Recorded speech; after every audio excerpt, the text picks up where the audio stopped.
باسم ربك الذي خلق الإنسان من علق اقرأ وربك الأكرم الذي علم بالقلم علم الإنسان ما لم يعلم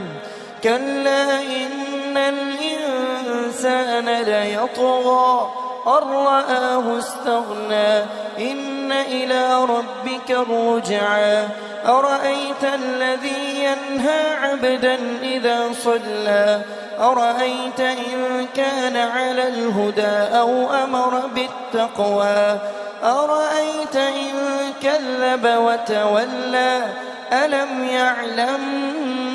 بأن الله يرى كلا لئن لم ينته لنسفعا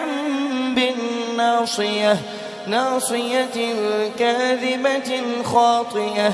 فليدع ناديه سندع الزبانية